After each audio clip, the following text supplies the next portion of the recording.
Good afternoon, everyone. Thank you. Good morning, good evening, depending on where you are in the world. So, welcome to this webinar. We are focusing on implementation of nationally determined contributions, and it's as part of one of our research projects, which is supported by Asia Pacific Network for Global Research, that this webinar is conducted. And there are three countries that we work in. That's Nepal, Bangladesh, and Sri Lanka, and also South Asia as a regional focus. And we focus on how NDCs could be implemented as submitted, and what are the gaps in laws and policies that we face when we're implementing NDCs. So I'm Vasudha Vijayanaka, I'm from Slycan Trust, and I am part of this research and with ICAD, Pakrit Resource Center.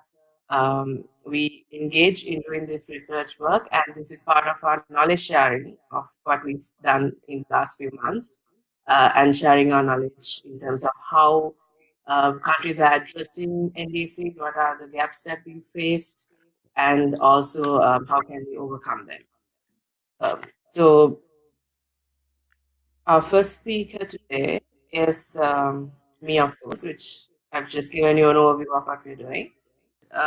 So the title of the research that we're doing is Policy Gaps and Needs Analysis for the Implementation of Adaptation and Loss and Damage NDCs. So while we are studying the NDC implementation as an overall thing, we focus primarily on adaptation and loss and damage related NDCs in this project. And all these countries have adaptation as a focus in the NDCs that we've submitted to the UNFCCC, the first version. And some of us have more than others with sector breakdowns, which you would hear from the presentations today. And we also have a component of loss and damage. So how do we address loss and damage NDCs is also something we would be discussing today. And I'll shift to Nadir now for the next presentation. So my apologies for not um, giving a slide presentation. Rather, I'll talk through the whole thing. I uploaded a short document where we have been trying to compile all our works we have been doing so far. Like in Bangladesh, we have a team which is based at the International Center for Climate Change and Development, which is led by Dr. Salimul Haq, uh, who is one of the IPCC lead coordinating authors on climate change adaptation. On behalf of him, I was actually leading this project from Bangladesh part. I'm Dr. Nadir. I'm a faculty at the independent university where the ECAD is hosted, as well as I'm very much part of several projects where we have been looking into different options of adaptation and climate change onset in Bangladesh. Um, right. So on this particular work, when we started with Wasita, we had initial discussion of how we are going to develop the synergies among the three countries and what should be the commonalities in our methodologies and what are the areas we need to look at. And accordingly, we did some work in Bangladesh. We developed a short profile of what we have done. And it is, as a party, Bangladesh has communicated the NDC in 2015 for the period until 2030, and as a one of the climate change vulnerable countries, which I often refer as the climate change ground zero, Bangladesh have been sort of trying to overcome the challenges that it has been experiencing, and it has been sort of being very much proactive in terms of developing its own strategies, or even every single individual they have been working on these things. But therefore, Bangladesh, the NDC has a huge adaptation option component, which describes that Bangladesh has already done a lot of adaptation and what are the priorities Bangladesh is highlighting for the future, and how loss and damage is not explicitly addressed in the NDC of Bangladesh, but partly covered under the component of adaptation. That is another thing, because loss and damage has been sort of debated in the COPs directly or indirectly in many ways, and Dr. Salimullah has been campaigning in favor of it. But again, adaptation has been coming to the limelight all the time. So, I mean, Loss and damage was being shadowed by adaptation, and sometimes the adaptation was being sort of being the overarching term where a lot of the loss and damage components were being covered by adaptation. And in Bangladesh, the NDC goal that we see is the primary goal is definitely for adaptation to protect the population, enhance the adaptive capacity and livelihood options, and to protect the overall development of the country in its stride of economic progress and well-being of people. And soon Bangladesh will develop and adopt the implementation of national adaptation, the NAP we call it, and to achieve these adaptation goals and facilitate the integration of climate change adaptation and national development progress. And according to that Bangladesh NDC implementation roadmap 2018, which is the NAP roadmap, which has been developed by the Bangladesh government, which has a fundamental adaptation implementation policy and the implementation of adaptation elements of NDCs. And there are several priorities, and the priorities are such as the food security, social protection and livelihood, disaster management, coastal zone management, food control, flood control, rural electrification, and so on. I'll come one by one of sort of looking into all those single priorities and what are the policies, practices, and policy gaps in those priority areas of the NDC. That is what I am going to unpack, and that's what we have been doing over last few months. The actions included under adaptation in NDC of Bangladesh is improved early warning. That was one of the major goals here. Early warning for tropical cyclones, floods, storm surges, inland monsoon flood, climate resilient infrastructure, communication, climate resilient housing, improvement of urban resilience to improve drainage system, um, urban flooding, river draining, dredging, all these things, they were actually the national priorities in terms of when they have been developing this adaptation plan. And in terms of loss and damage, the loss and damage has been sort of, um, less shadowed here, and it was been overshadowed by the adaptation itself. So um, Bangladesh have been sort of accruing that loss and damage in agriculture, production, damages in livelihoods of millions of people, particularly our areas, ecology, biodiversity. There are huge loss. And all these things, they were being covered under the adaptation. And the adaptation sectors that cover loss and damage and disaster management, coastal management, flood control, so on and so forth, that has already been mentioned earlier.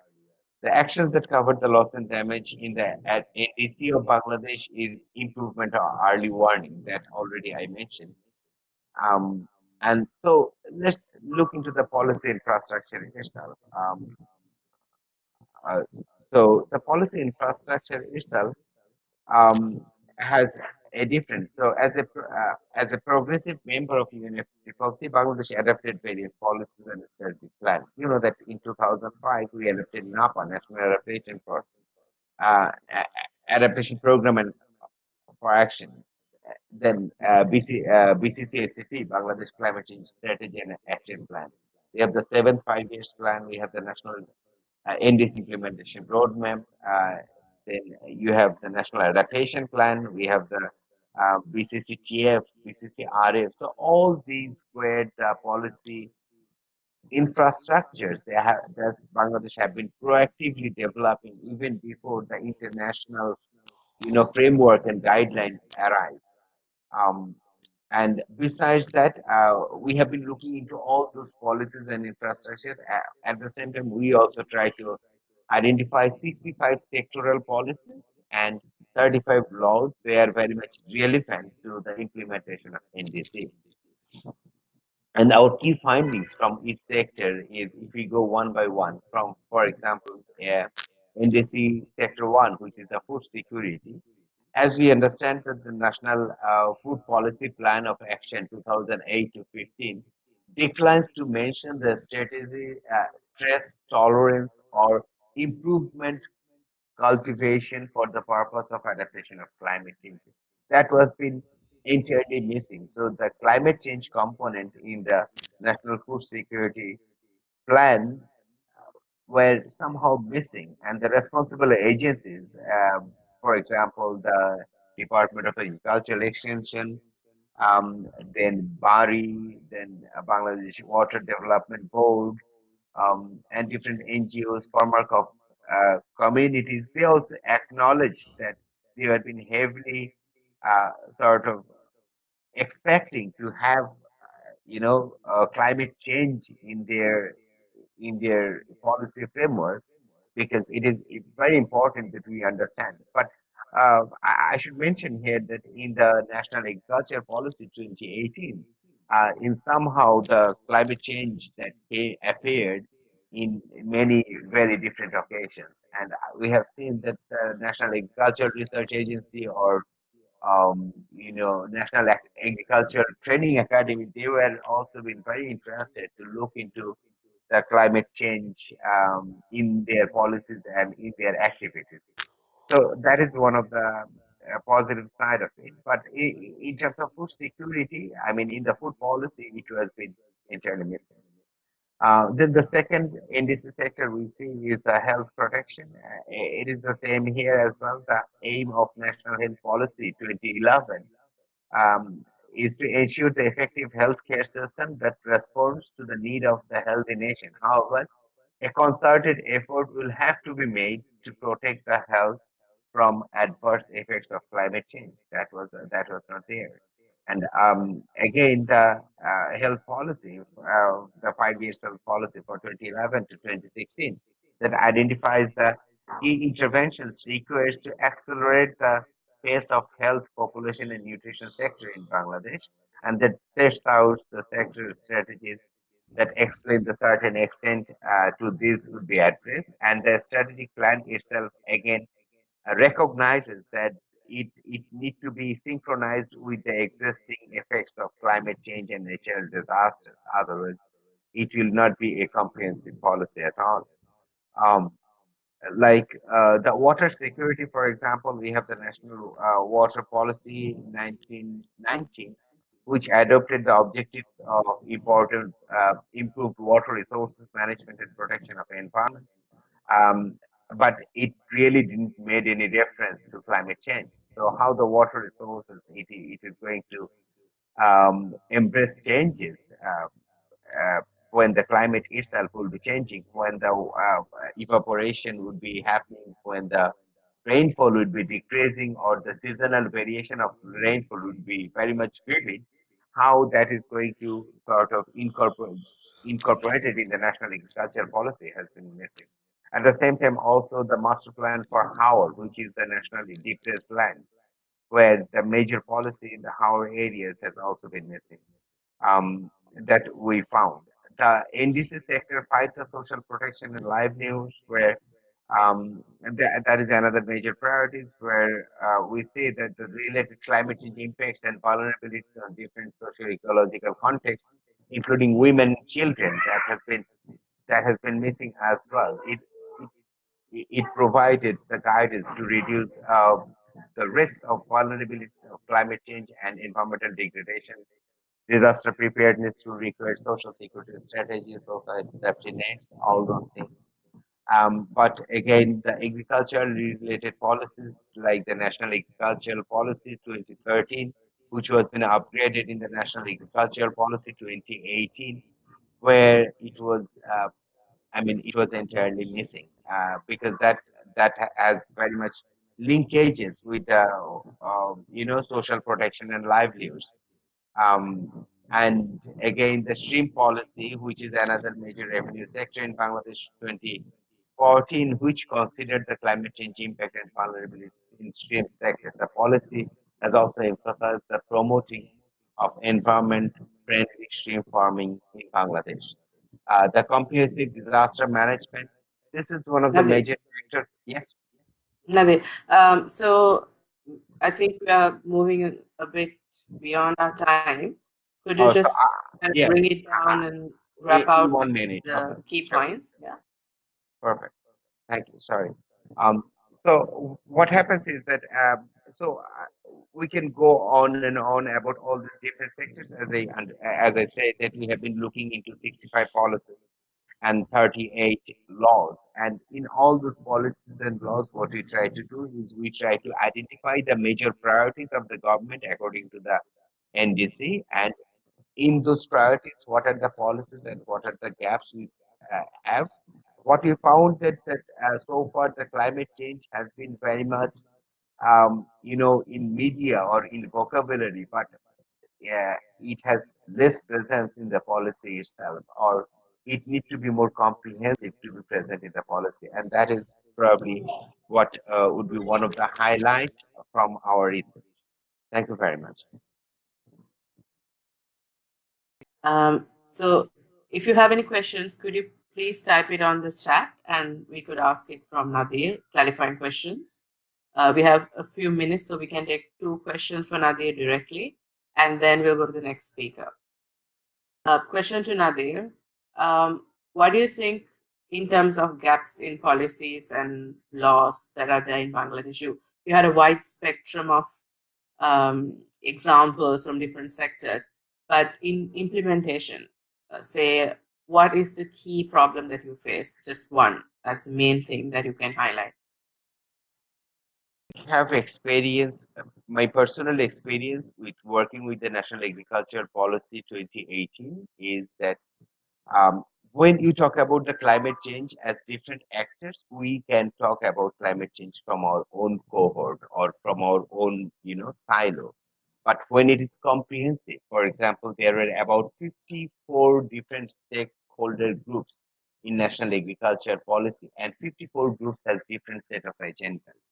So I was working on behalf of the climate change group, and it was very much hard for me to let our voices heard along with others, because when they work as a comprehensive group, it is a huge bureaucracy, and in this bureaucracy, changing a single word really need to be vetted by all different stakeholders, and often it gets missing. So the policy process itself is very much complicated and bureaucratic. And unless we address that thing, and unless we leave policy very much to the hands of technocrats, it will be very difficult to have those policy sort of be very much relevant to the problem. Okay, so there's a question from Ananya. That seems a general question, but I think I'll try to rephrase a bit to bring it to NDC's relevance. So the question is about slow onset events and tools that link to loss and damage framing and predicting. So I would rephrase the question a bit to see how this could fit into the NDC discussion we have. So the question I would like to ask, based on what Ananya is asking, how can we get the slow onset events and the predictions and the framing of certain tools related to loss and damage into the NDC process? I think this could be a question for all speakers. If the other two speakers could jot it down, and then we can have answers after they speak. But for Nadir, I'll ask it now, and you could ask the question. Uh, the slow onset event, when we talk about the policy, what we need for the policy is relevant data, and for slow onset event, the relevant data is somehow missing. For example, if we talk about the salinity in Bangladesh, which has been sort of increasing since 1970s, there are different environmental components which has been impacting this salinity. For example, upstream water withdrawal. For example, internal water management. For example, stream farming. For example, um, porosing the embankments. There are many different things. But what happens is that um, part of the reason is that we do not have this historical data as an evidence where we can argue on this thing. The other thing is that all the researches we have, or all the policies we have, they are sort of very much political. That is another big issue. So we hardly have this bottom up approach of understanding people's experiences And that is how even sometimes we develop that policy that has not become relevant.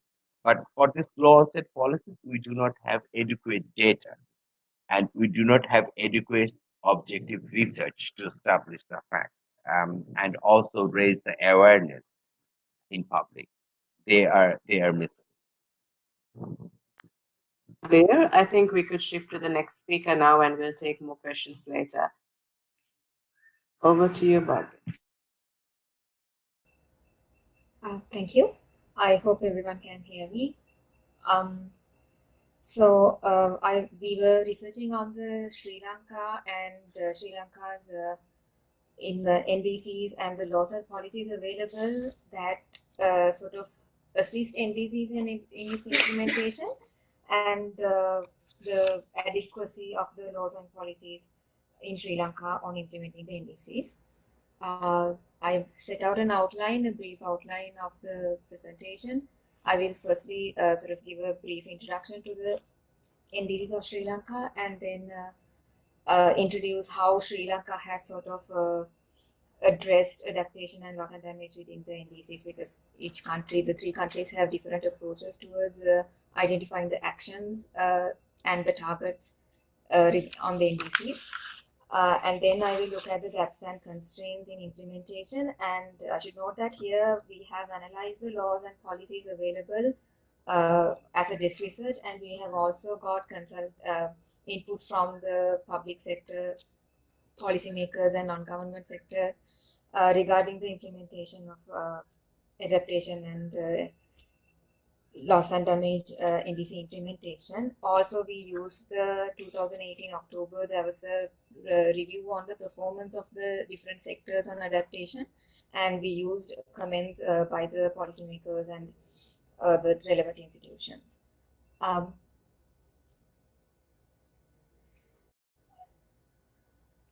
So the gaps and constraints I discuss are based on our own analysis and the consultation, the input from different consultation and research that we have done, and the needs and what Sri Lanka needs to do in terms of implementing the NDCs identified already. As a note, I should make a comment about the fact that we are currently undergoing review of the NDCs, and we have already started initial consultations on reviewing the existing NDCs. So the basis for the current research is the NDC submitted on 2016, and this is made through a consultation process, and we have used, Sri Lanka has used the foundation based on the national adaptation plans that we have already made, and the INDCs, the intended national determined contributions.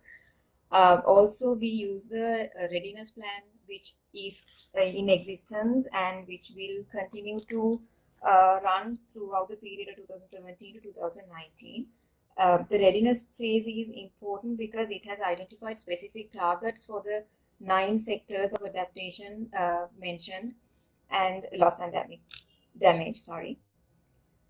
So the baseline scenario that was used for NDCs is 2010, and there is a question regarding whether this scenario is applicable and whether it's appropriate for future planning and future policy making, which was noted in the consultations and the research that we have identified, because there is a lack of data, and the 2008-10 BAU scenario might not be appropriate, is the consensus among the specialists and the experts. Anyhow, currently, for the purposes of the NDC, the existing scenario is this, and for adaptation, we have sort of focused on 9 sectors. The sectors are mentioned here in the slide. And for each specific sector, they have identified particular actions and targets. For example, for agriculture, there are targets such as building heat and climate resilient crop varieties. And then for health sector, there is a lot of focus on clinical waste disposal systems. However, in the health sector and even in the other sectors, there is a review in terms of whether these are actually practicable and whether the existing targets can be achieved during the period that we have mentioned, and how can we sort of move towards practical and achievable targets. Also, there is a movement in terms of in each sector, there is certain policy and legal gaps that I will discuss in the later process. For now, I'm just keeping this slide on so that you can see the different sectors identified in the adaptation and loss and damage. Sri Lanka also, like Dr. Nizaruddin mentioned, we have 9 sectors on adaptation, and adaptation actions are far more extensive than the loss and damage NDCs, because NDCs related to loss and damage is very briefly dealt with, and there's no particular specific targets or action points identified. Therefore, it is very hard to see whether there is relevant loss. Another problem is Sri Lankan loss and damage NDCs have not really accounted for the existing laws that actually address certain points, such as crop insurance and the National Insurance Trust Fund, which are already in existence, have not been utilized or discussed in the NDCs as relevant action points, whether we have to improve those policies or whether we have to come up with a whole new legal mechanism. It's not really mentioned. It's very vaguely mentioned that we have to come up with a local mechanism. But Sri Lanka already has a very coherent local mechanism, especially in terms of agriculture and crop insurance. And because there is a government-funded insurance scheme, and there is also private organizations that fund certain agricultural crop damage due to climate-induced disasters. However, such specific and action points are not recognized in the NDCs mentioned in the Sri Lankan NDCs currently, and therefore there is a, I think the law is a little ahead than what the NDCs have looked at, and in actually looking at how to address loss and damage, maybe there are improvements to be done to the laws and policies, but not having recognized the existing mechanisms, it is a little difficult to move ahead. So I'm sorry that the slide is not really clear, but in here I have sort of tried to evaluate the laws and policies related to the implementation mechanism. The focal point recognized for the purpose of NDCs is the Climate Change Secretariat under the Ministry of Mahavari Development and Environment. And in this particular, regarding the fact that Climate Change Secretariat is recognized as the focal point, there is a question, a legal issue actually, that they are not empowered to deal with coordination and MRV and implementation of anything related to climate change policies or environmental policies. So they do not have the necessary power to monitor or evaluate any of the actions that are recognized under the NDCs. And that acts as a big gap in coordination, because the only thing that the climate change secretariat is empowered to do is have consultations and discussions, but beyond that there is a problem of how the NDCs would be implemented, and that is a major legal and policy gap that is recognized. So for this, to address this, even the NDCs has recognized that in order to have an implementation mechanism, it is necessary to introduce a climate change act and have a climate change commission, which would oversee and coordinate between the ministries and the relevant bodies. However, it is not yet being, it is in the drafting process but not yet enacted. So that is one of the key implementation gaps that we came across in terms of implementation.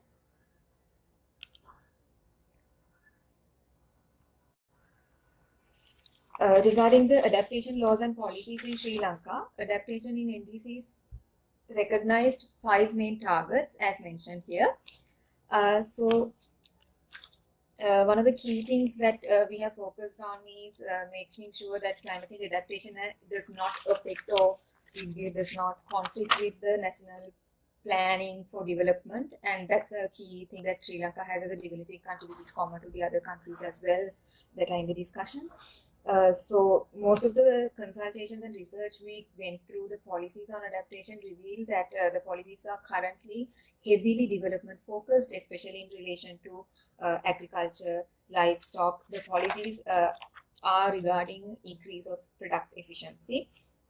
In the livestock sector, particularly, came through the fact that none of the policies really address any of the environment or climate change impacts, or they do not acknowledge adaptation measures within the policies, because their focus is on ensuring that the livelihood and economic progress of the people who are engaged with the livestock sector is not hampered.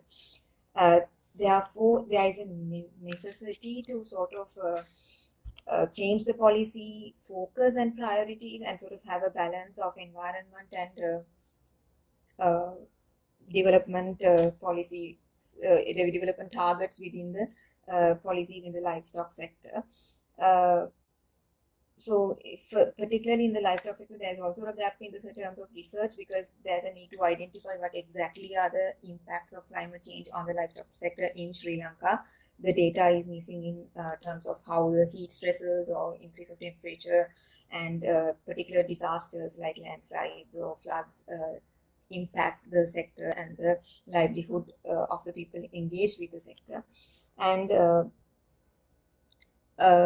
in terms of the other targets mentioned in the climate change adaptation, there's also the need to increase food security and ensure climate resilient human settlements. This is because Sri Lanka is particularly vulnerable to landslides and floods and rainfall. There were instances in 2017 and 18 where majority of the houses and people were impacted by climate-induced disasters, and there was a lot of damage to buildings and human settlements, and therefore further recognition is given to the need to protect biodiversity and conserve biodiversity. Yeah, so these are the 7 sectors again. But I have dealt with human health. I have noted that in terms of health, we have the National Health Policy and the Sri Lanka Comprehensive Disaster Management Plan that sort of address human health impacts of climate change disasters, but there is a lacuna in terms of the actions that we have identified in the NDC are not really the focus areas of national health. Especially, we have not adequately addressed the issues of malaria and dengue, and how migrant workers and how the non-registered migrant workers would be impacting the current health situation in Sri Lanka. Those are aspects that need to be addressed. And in food security, in terms of agriculture, as I mentioned, there's a host of laws and policies that address food security and the need for agricultural measures and to improve agriculture production and efficiency. But there is a lack of environmental focus in all 3 sectors related to food security in terms of how you balance product efficiency with environmental conservation and climate change adaptation. Water and irrigation are almost always connected with food security as well, and currently Sri Lanka is looking at a lot of projects that relate to conservation of water and irrigation. In terms of coastal and marine, however, coastal and marine sector, there are laws and policies to sort of address international obligations, especially because in terms of fisheries, we have to go through the EU regulations because of the EU market, and we have tried to sort of stay in line with the international regulations on responsible fishing. And it connects with coastal and marine protection. However, there is a lack of laws to address marine environmental protection. We have addressed coastal protection through the Coastal Zone Management Plans and the Coastal Conservation Act, which has a very comprehensive framework which coordinates with the other ministries and the other relevant sectors. So coastal sector has gone a very progressive distance when compared to the other sectors mentioned here in coordinating and building up sort of a network of institutions and making sure that coastal management is done through consultation with all the other relevant ministries, line ministries and departments. Regarding biodiversity Secretariat acts as the central sort of body that coordinates on the theme of biodiversity. However, the issue is there also biodiversity secretariat is not empowered by a law to sort of coordinate or engage in implementation mechanisms, so they do not have any MRV powers, and therefore there is a lack of a centrally coordinated body, and the laws and policies are sort of the Fauna and Flora Protection Act is there, but there is the policies are very fragmented. There's no coordination among the policies, and there is a lack of research on the needs of biodiversity sector, which is recognized in the NPCs as well. There's a necessity to sort of research into the needs and the varieties of different species available in Sri Lanka and what are the needs of addressing those sectors. Urban infrastructure, in terms of urban infrastructure and human settlement, one of the key problems we have is a lack of a proper implementation of the land use management plans and the land use policy. Even though there is a very coherent policy regarding the buildings of the public buildings, such policy is not applicable to private buildings and the laws are not properly implemented. So land use planning policy is a dire need of in terms of the urban infrastructure sector. Tourism and recreation, the SLTDA Act, the National Tourism Development Board Act, and the Act is available, which sort of sets up the central body, and the authority is able to sort of take actions on environmental conservation and responsible tourism. And such measures are not really the focus currently in tourism sector, because the key focus is sort of engaging more tourists and increasing the number of tourists coming to Sri Lanka. But recently they have mentioned that due to the disasters that were there in 2017 and 18, they have focused on giving updates to the tourists on the disasters and the current weather patterns in Sri Lanka. However, there is a lack of sort of use of laws by the authorities to ensure that they use these to reach and achieve the NDC targets mentioned in the policy. Loss and damage in Sri Lanka. In the NDCs, we have sort of set up very broad NDCs, as I mentioned above, and the laws related to NDCs are laws related to loss and damage are available in terms of insurance, but there is a lack of a comprehensive mechanism and a national mechanism to address loss and damage. So we are very vague about how we go about it, and the compensation data and how we collect data is very haphazard and very fragmented. Therefore, there's a need to sort of rebuild the disaster management center and the ministry into the to focus on loss and damage sector. Currently, they are working on this under the Sendai framework, and they are taking action to collect data and make evidence-based policies regarding the different disasters that we have met, and in terms of calculating economic and non-economic losses and damage.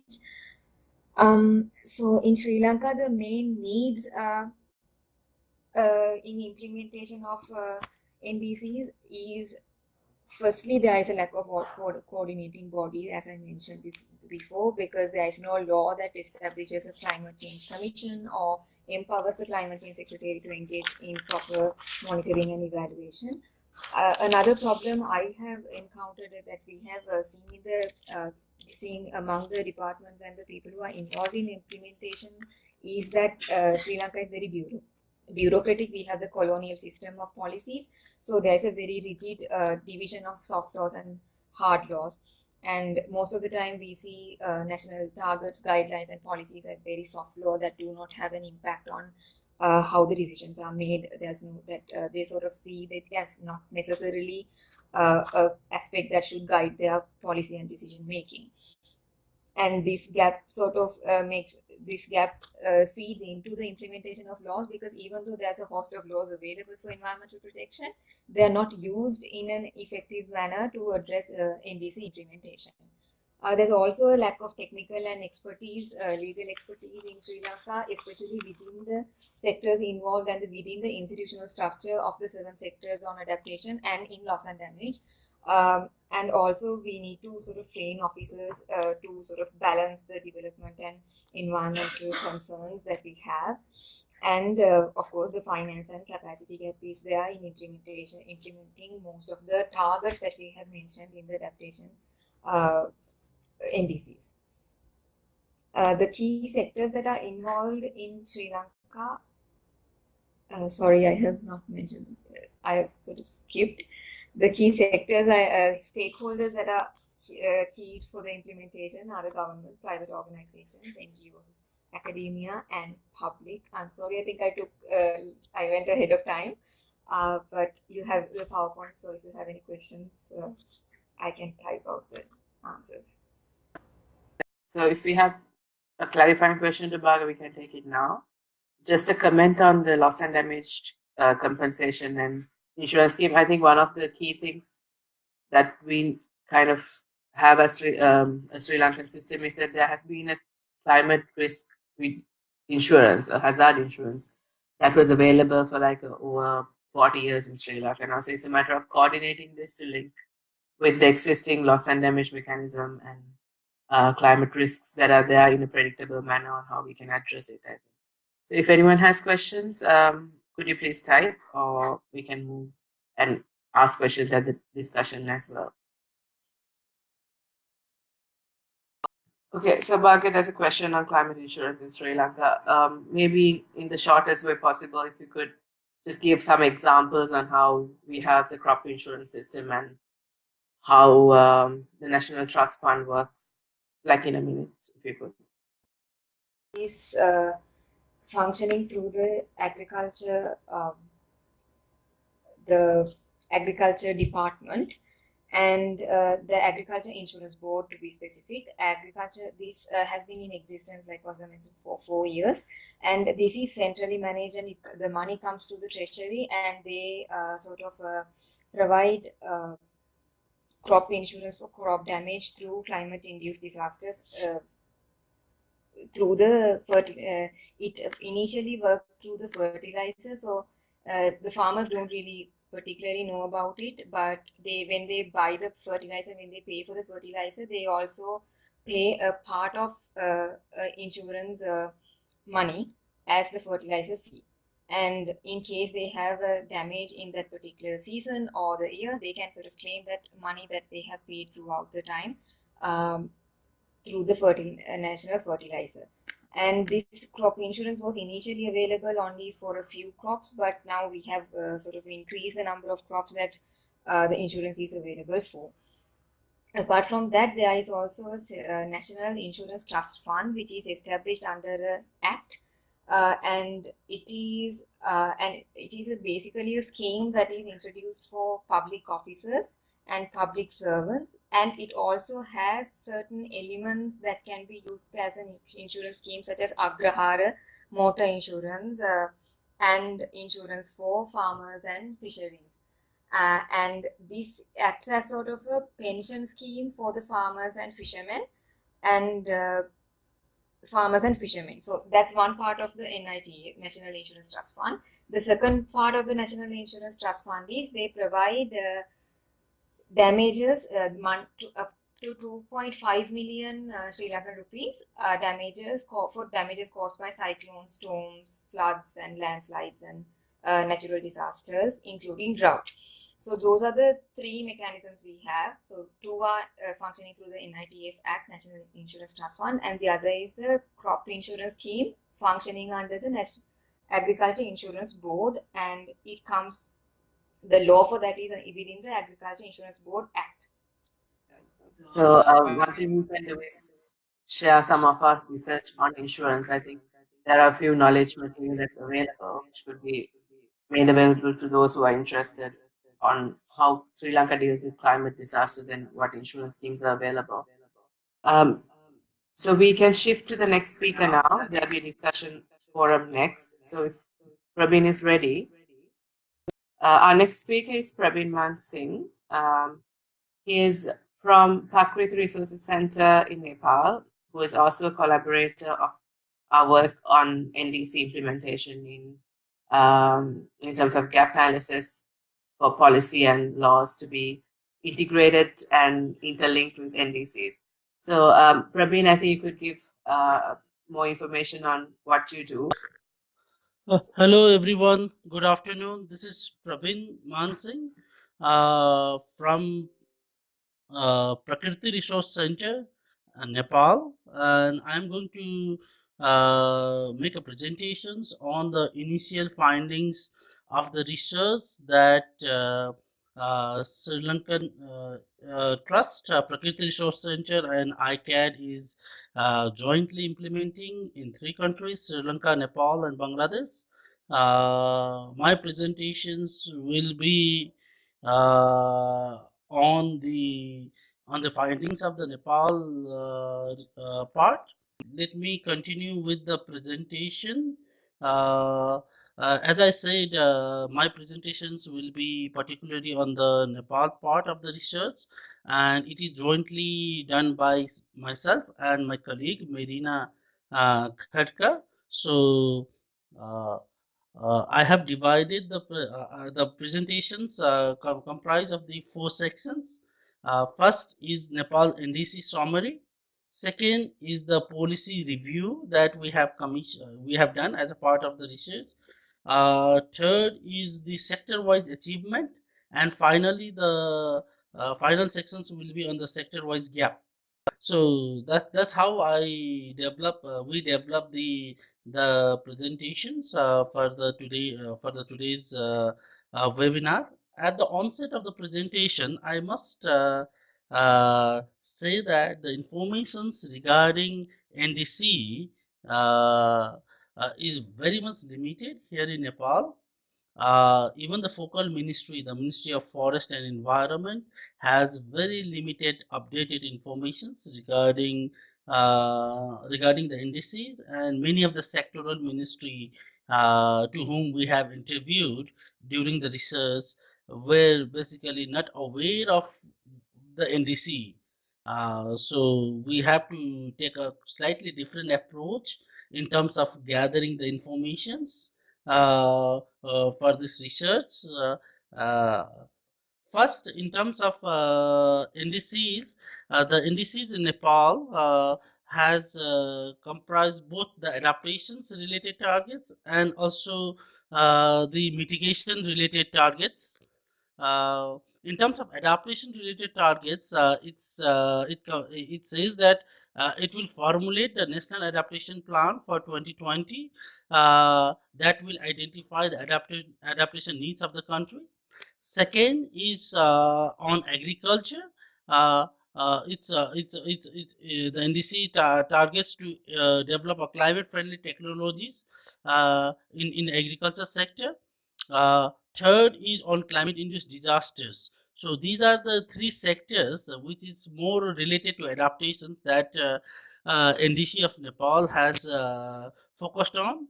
And similarly, there are a couple of mitigation related targets covering the sectors like forest, uh, transportations, renewable energies. So, so there are a couple of targets that NDC of Nepal has in for mitigations.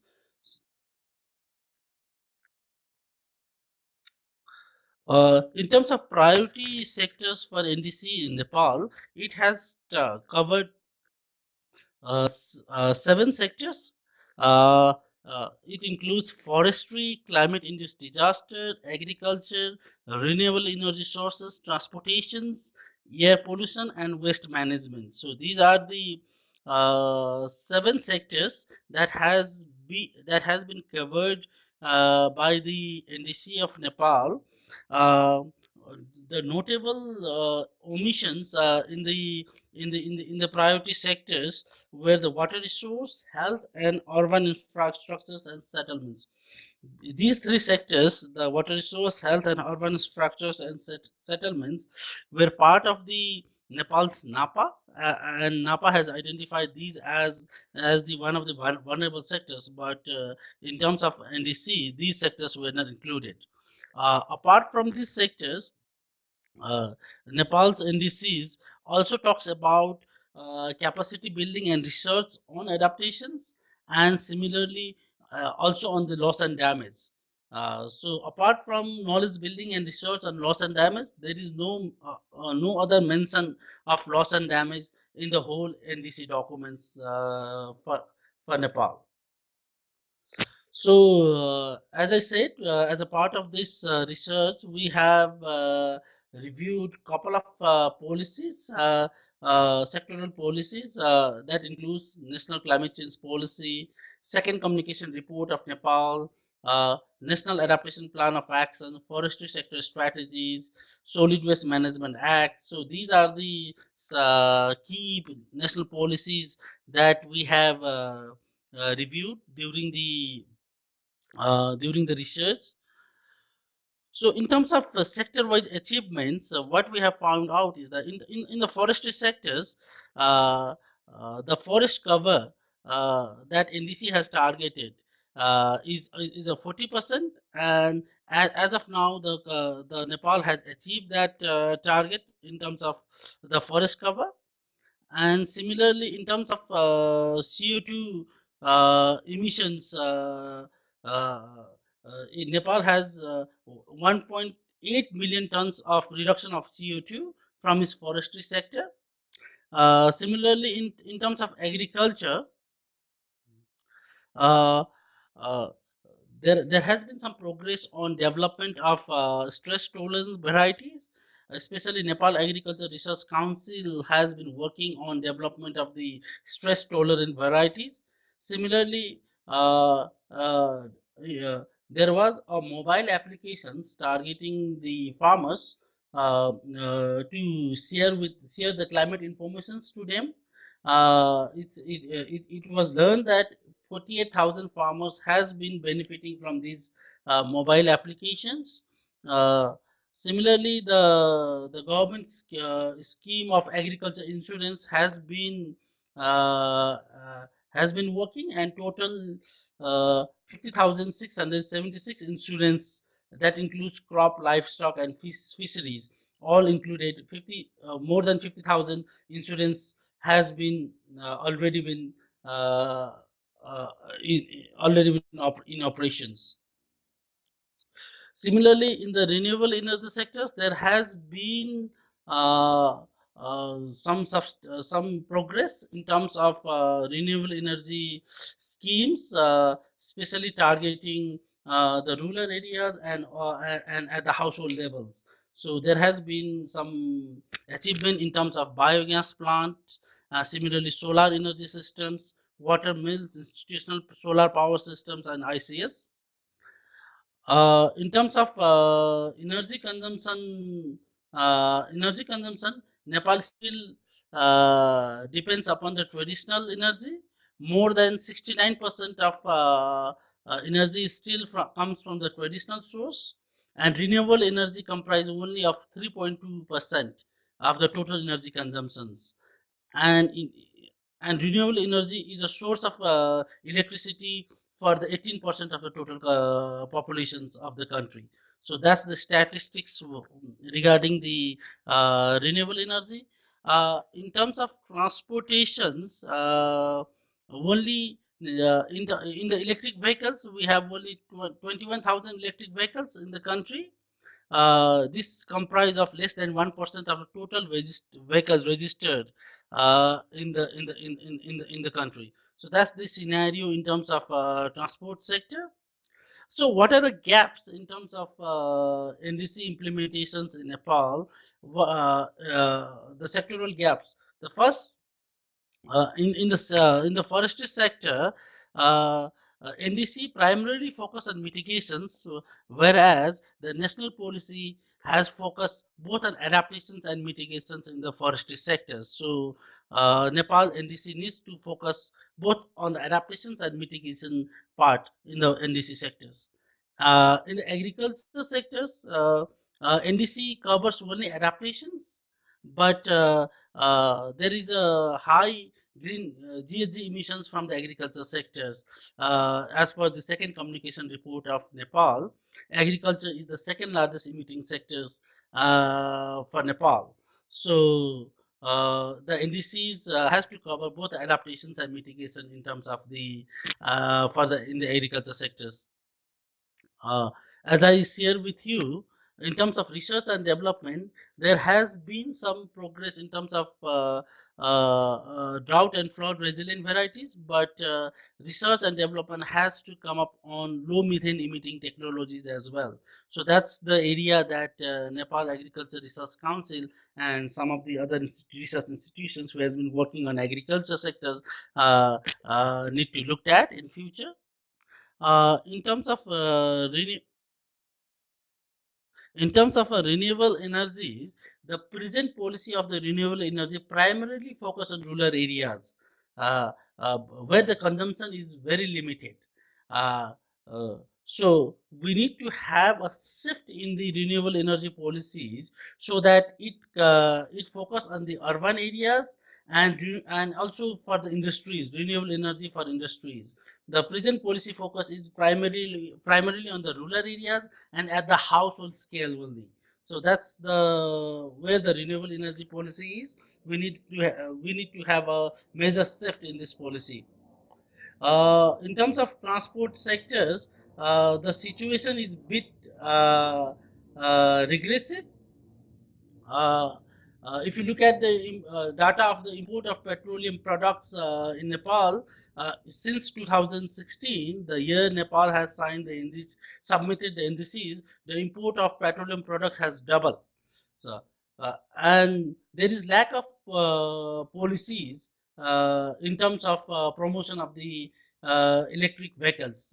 As the figure has already said, we have very limited number of electric vehicles, 21,000 in total. That's less than 1% of the total vehicle that the country have.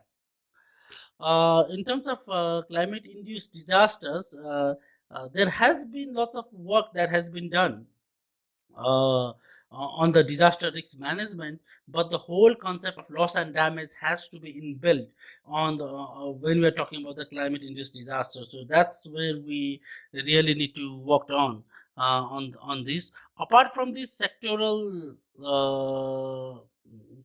gaps that I have shared with you, there are other challenges that needs to be addressed uh, for the implementations of the NDCs in Nepal. First is the institutional capacity within the Ministry of Forest and Environment. Though it is a focal agencies for Nepal, but its present capacity is very much limited, and that needs to be that needs to be built. Second thing is on in terms of coordination among sectoral ministries and agencies.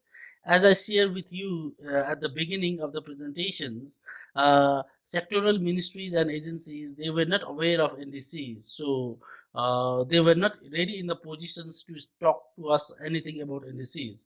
But we gathered the informations based on the sector of progress that ministry has made in terms of their sectors. So that we need to develop a coordination mechanisms within the sectoral ministries. And final points is on measuring reporting and verifications. There is no process in terms of report back from the sectoral ministries to the focal ministry in terms of implementations of the NDCs, and there is no process for the verification of the informations if the sectoral ministries has sent. So that MRV system has to be developed within the government systems for the correct for the accurate informations in terms of further implementation of NDCs. With this, I conclude my presentations. The presentation primarily comprise of the findings that of the research that we are currently undergoing. So if you have any questions, do let me know. I'll try to answer those to the best. Thank you. The question that was there was one, what kind of electric vehicles that Uh-huh. are in Nepal? Mm-hmm. They're also asking about the local adaptation plans, how it contributes to NDC implementation. Okay, let me start with the second question's local adaptations plan. As you know that Nepal is one of the pioneering countries uh, in terms of implementing LAPA, local adaptation plan of actions. Somehow the whole concept of local adaptation plan is missing in the NDCs, right? So that's thanks for raising these questions. Uh, so that's not included in the present NDCs. In terms of electric vehicles, yes, the subsidies and those are the policy provisions that we really need in terms of promoting the electric vehicles. But the current policies is very blunt. It talks about that the government will promote the electric vehicles, but the investment that is required for the promotion of electric vehicles like infrastructure it demands the subsidies, those are the things that needs to be come up for the promotion of electric vehicles. And another question is also regarding the electric vehicles is basically a private car. That's the figures that I share with you. 21,000 is basically a private car, but there has been some discussions going on in terms of having electric vehicles for a public transport as well, but still those things has not materialized yet. Any questions for Prabin? Prabin, there's a question on subsidies, environmental, environment, EV. I assume that's environment. I don't know what we stand for. Yeah, EV Environment friendly subsidies. yes, environmental friendly vehicles. That's the area we really need to work out, because currently the government have not subsidized the electric vehicles. Uh, so whatever the import tax that the petrol vehicles or the fossil fuel vehicles, the same rate of import tax has been there for the electric vehicles. So that's the area that we really need to focus on in terms of the promoting electric vehicles. Okay, thank you, Praveen. I think we could move to the general discussion with Is there everyone else. any further questions uh, related to the presentations? No, so Praveen, I think the questions that were on the chat has run out. I think you answered all them. So the question to the speakers is one, how can we use NDCs to have regional cooperation in climate action? Do you think there's a collaboration that we can develop? Is there any sort of partnerships that could be developed? If so, what do you think they are? Should I start with Bhatia and then we go to Praveen and then to Nadir? So in in moving towards regional collaboration, I think there are certain common gaps that we have identified, such as issues in MRV and lack of coordination. And I think that's something that maybe we can uh, have work together on in terms of research and capacity building, and to sort of identify methods in which how we can build an effective monitoring evaluation systems in our countries, depending on the fact that we have similar socioeconomic setups in the countries, and there are commonalities that we can sort of identify. So through that, we can move towards that. And there's also, I think, another speaker also mentioned that we don't have evidence-based research and evidence-based decision making. So that's something that all of our countries maybe should focus on, and like maybe make a regional effort towards having more comprehensive data collection mechanisms, and sort of again maybe like have training sessions or have training and awareness and capacity building for data collection, data sharing and data coordination among institutions. So like we can have regional capacity building sessions for public officials engaging in the relevant sectors, which is a big gap that most of the common concepts like concept notes and the research are focused on. So those are the things that I think we can do in terms of the gaps that we have identified, which are common. Thank you, Nadir. Nadir, would you like to answer the question as well? Vasita, can I go Yes, ahead please. of Yes, Nadir? yes, yes, please go ahead. Yeah, thank you. Okay, thanks, Vasita. So, if you look at the climate change and its vulnerability, it doesn't have any boundaries, right? So, whatever happens in the Indian Oceans, it has impacts on the Himalayas in Nepal, as we have witnessed in the case of Hudhud cyclone, and similarly this year Fani cyclone. It hit the Indian coast, and then slowly it hits the Himalaya. It has impacts on the Himalayas. So we need to understand the nature of the vulnerability.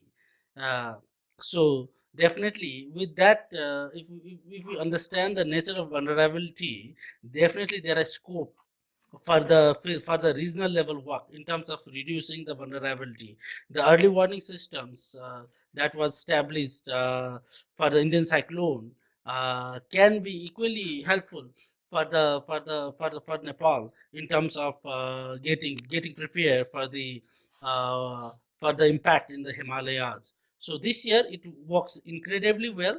2 years back, when the cyclone Hudud hit the Indian coast, it has made a worse impact in the Himalayas. So somehow we need to understand the vulnerability, the context of the vulnerability that we are having because of climate change, and accordingly, if we can start our regional cooperation in terms of reducing the vulnerability, definitely I can see there is a scope for regional cooperations in terms of adaptations, loss and damage, and in terms of reducing the climate change risks. Adil, any other questions? Tom, I have another question. So during the presentations of Sri Lanka and Nepal, we both came across climate insurance, and for me, I didn't actually honestly know a lot about climate insurance in Nepal. So could you just highlight what would be the difficulties in providing climate compensation based on insurance schemes to agriculture and livestock related matters that I don't know how long you've been implementing it in Nepal. So if you could just give it like 1 minute, an introduction to what difficulties you're facing institutionally and legally to implement this if you are facing any difficulties. In terms of um, the uh, crop insurance, those issues, what we see is that in Bangladesh, um, there are a few NGOs. They are implementing this climate insurance scheme um, at a certain level. For example, the rain-fed agriculture. So, like the ERI and other organizations, they are only implementing insurance in the rain-fed agriculture, but in other cases, for example, if it is impacted by cyclone or if it is impacted by salinity, there is no way that anyone has done anything or anyone has thought of anything. So it is entirely missing. Okay, thank you, Nadir. Sabine, do you want to answer the question?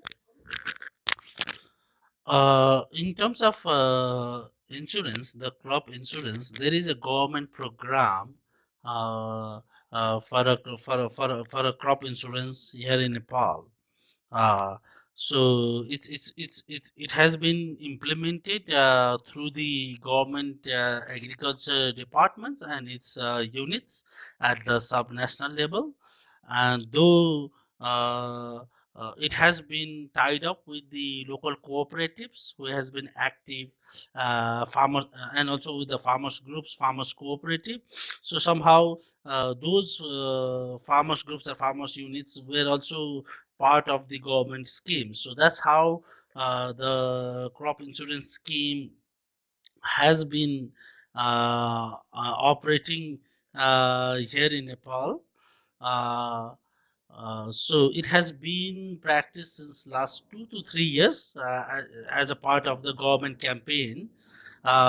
But unfortunately, the Nepal's NDC uh, uh, unfortunately, Nepal NDC did not talk much about the insurance scheme, so that's missed out. Though we have a very good program in terms of crop insurance, but the NDCs has missed out uh, in terms of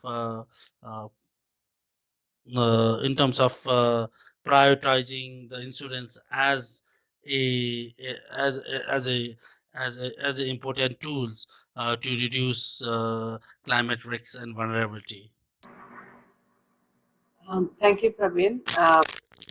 Well, Yes. I cannot say you the details, but last time when I talked with some of the farmers groups, it comes, it depends upon the land area that you are planning to insure, right? So half of the premium amount will be covered by the government, and half of the amount has to be covered by the farmers. So that has been the government policy in terms of insurance premium. So only the half of the amount has to be covered by the farmers, and the remaining half will be covered by the uh, by the uh, by the government. So, but I don't have your answers in terms of the exact amount, but it depends upon the hectares and sometimes on the type of crops as well. Thank you, Praveen, for the answers. I think there's interest in terms of discussing climate insurance and loss and damage indices among the participants. But we're running out of time. We have only 2 minutes more left. If you have some urgent question, you could type it out and we can answer them now. If not, I would have like the logistic information on the webinar, which is one, we will be sharing the recording once we cut out the questions of can you hear me, and then we'll share it with you. And then also we would have follow-up webinars. One is coming up on 7th of June, which focuses on how NDCs and adaptation planning would be linked, and NAPS and the implementation would be linked. That's happening on the 7th of June.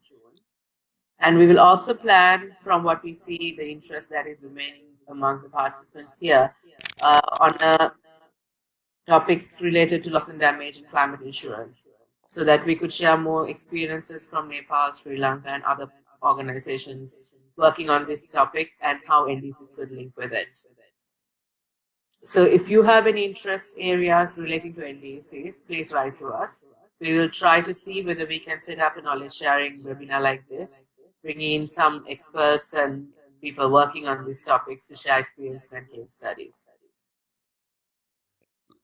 If there's nothing else, I would like to thank everyone who participated today, the speakers, and thank you for your participation, and look forward to having you again in our next webinar.